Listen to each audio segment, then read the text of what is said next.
Today we're going to be on Prokhorovka, guys, in the even 90, probably the best vehicle that you would want to be in when you get this map. And sure enough, we did 11,300 spotting, guys, like it was nothing. And welcome aboard. You're going to, get to see this incredible game.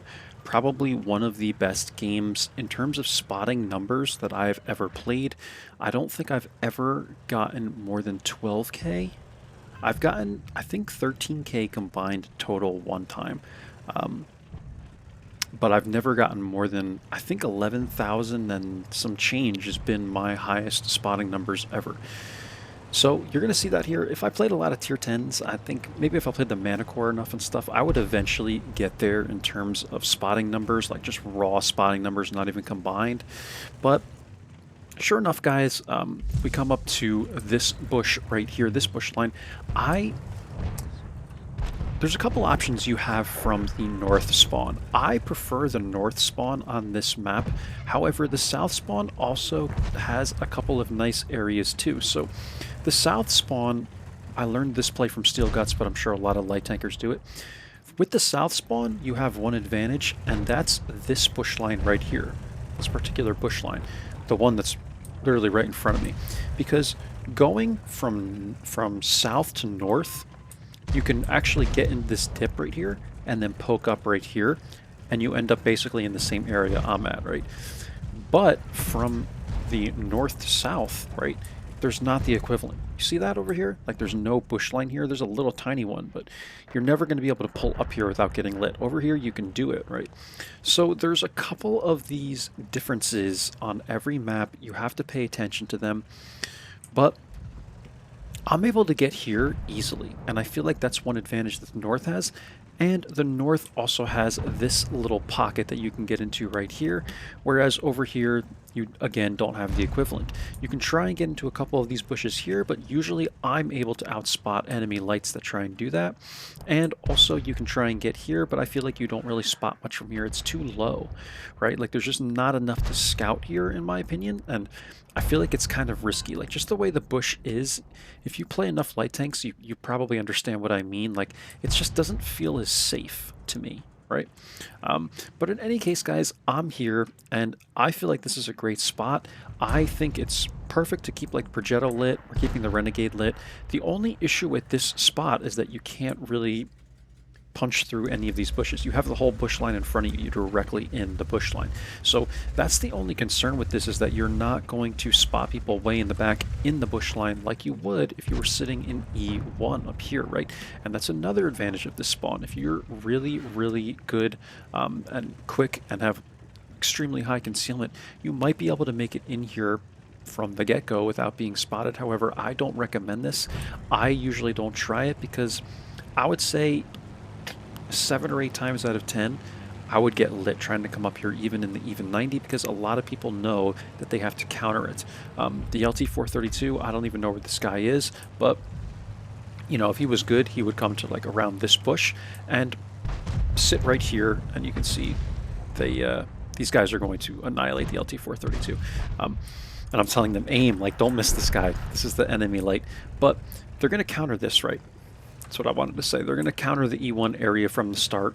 Any good light tank player, or even fast medium or whatever, they know that they need to not let anyone get into E1. So now that the LT-432 is dead, I am going to go for that location. I'm going to go to E1. We're at 1,800 spotting visible so far, and this is where the fun begins, guys. We're going to pull into the E1 bush line, and I don't even get blind fired here. It's pretty common to get blind fired, but it didn't happen this game. We spot the Oho. The Oho has no concealment, so this was an easy spot. And then eventually, like the Su-152 or ISU-152, the tier 8, he appears as well. And I'm just sitting at the very top, because the higher you can get, the more your view range is going to kind of go down over the bush line.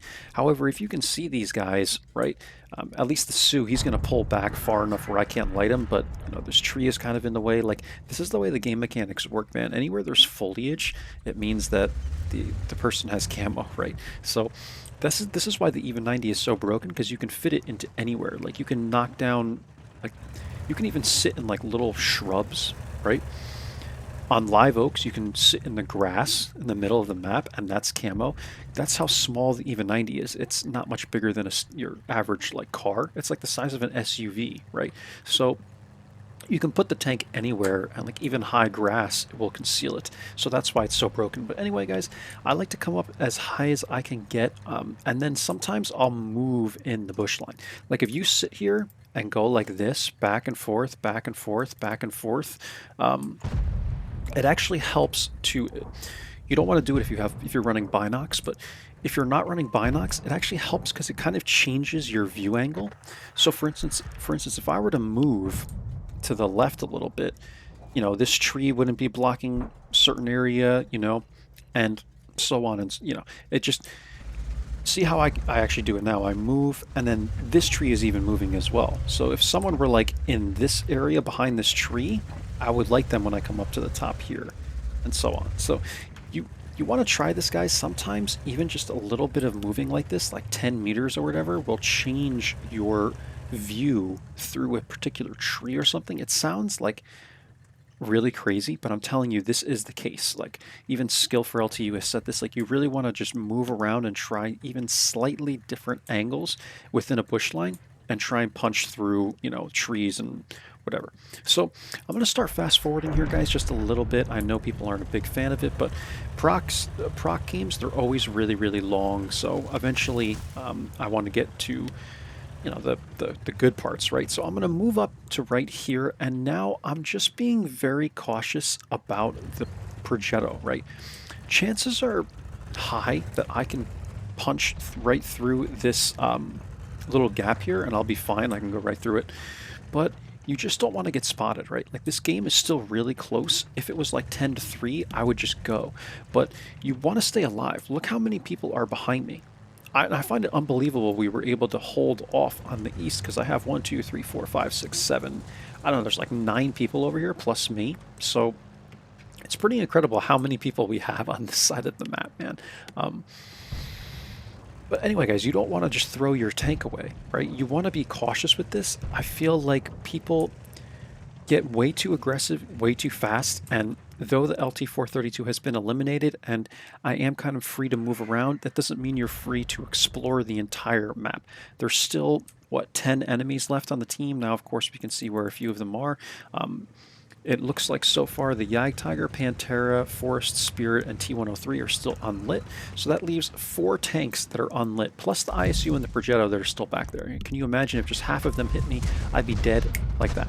So you don't want to do this, guys. You want to hang around, you want to wait for them to make mistakes or take a shot, get impatient, and look at that. Jagdtiger disappears off the map. He gets deleted like, a file out of the recycling bin on your computer. And that's it, guys. Like, that's what you have to do. I got so many guns behind me, there's no reason to get aggressive. So once I see the Sta poking here, now watch what happens to the Sta. The Sta is going to take a shot at the Malshin. Watch how quick he dies. He gets spotted. Bang, bang, bang. One more. Okay, he takes a shot from the Progetto. Progetto bounces. Then Progetto hits him. And he dies with authority. So this is why I'm telling you guys, and look how much HP he had. I have 900. So you don't want to get spotted, man. Like, that's the goal. You want to try and be as aggressive as you can safely, but I'm very, very, very cautious of this. And I've told you guys, if you've been watching my channel for long enough, like maybe a month ago, I told you guys, like, if you run down this line, you will get spotted if someone is sitting where the Progetto is. The Progetto is like right in this area right here. You don't want to get lit by this guy. So I'm just hanging around. I'm being very, very patient. I'm going to wait for these guys to eliminate the Malshin, and then once the Malshin is down, I know that I'm probably free to move because they don't have anyone in the mid anymore. So once the Malshin dies, immediately I'm going to take off, and I'm going to start going through this bush line because I know I'm safe to do so. Now, what you have to be mindful of is the gaps. Now, look. See where this Progetto is, man? Like, look how dangerous this is for me to do, guys. Like, he's up. If he goes up even higher, like, see, like, the bushes are good for me because I'm in an even 90. It's tiny, it's really low to the ground and all. But just look at these gaps in the bushes, man. Like, look at this. See this gap right here? I'm in the bush, so I'm fine. But if I went to, like, right here, I'm telling you guys, like, this is how exact the game mechanics are. If I were to poke out right here, and then he sees me right through this gap, right? Because look at this, guys. No bush here. Huge gap in the bush here. Well, small gap, but you know, the height, right? He can go right over this and he'll spot me just like that. Like easily, man. Like I'm only like 150 meters away from this guy. I don't know, 200 meters. So this is why I'm telling you guys, like you will get lit. You have to be very, very careful, right? So I'm waiting for him to keep pulling down so that my line, right? It sounds like I'm sciencing the crap out of this man. Like I don't always like speaking like this, guys. But I'm waiting for his view to be going through this bush, right? So that I know I'm safe to kind of move. I'm just being cautious. I'm like, can they kill this guy so that I can advance safely, right? Like that would be better instead of me kind of like risking it. So he goes down finally, and now I'm going to advance, right? Now I'm going to push up. And this is how you have to play the even, guys. Okay, you just keep using the bush line, but don't, you can even call it overstay your welcome, right, in the bush line. Like, be very, very cautious about people coming through.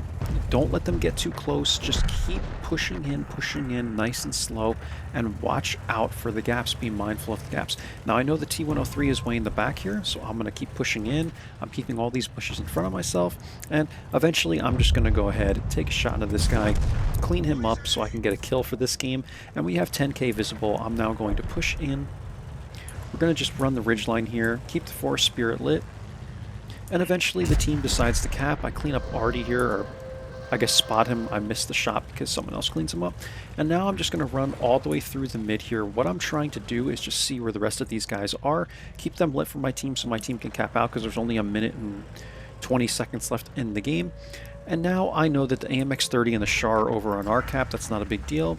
And it's not a big deal because we're capping out, right? And now we have a shot. We can take shots at the Force Spirit here.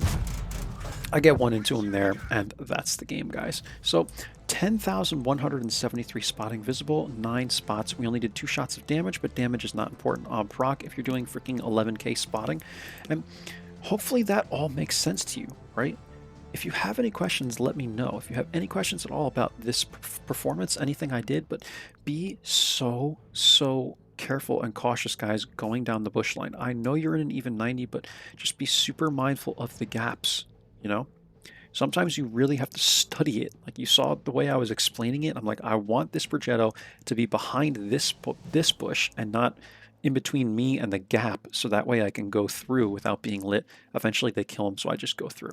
So there you go, guys. Let's take a look at the emplates real quick. This was a mastery. I sure hope so. 11.3k. It just says 11k here. The 2 badges. And 350 damage is all we did, right? 1581 experience, but you know what the W and 8 of this game was? Like, negligible. Like, not, it's unnecessary for me to even mention what the W and 8 was, right? It's just not even worth mentioning because it's so low. And we made 275k and banked 28k into the reserve, so pretty much we made like almost 300k playing this game. I had just the actually, we did have clam boosters on at this time, and I have my credit booster on, and I'm running premium. So this is about the most you're gonna make. But yeah, can you imagine getting 300k in one game, guys? Ridiculous. 11,342 damage caused with my assistance, guys. There it is, right there. And this is pretty much my record. Pretty much. Like, I don't play a lot of tier 10s, so I haven't had the luxury of getting into a game like this with the mana core, where there's a lot more HP basically on the map, but 11.3k in the even is good enough for me, man.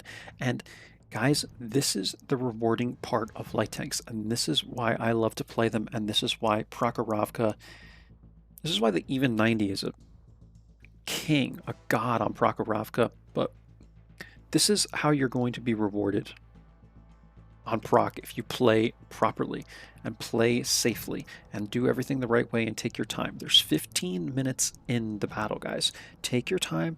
Don't do anything reckless or stupid. Just conserve your HP.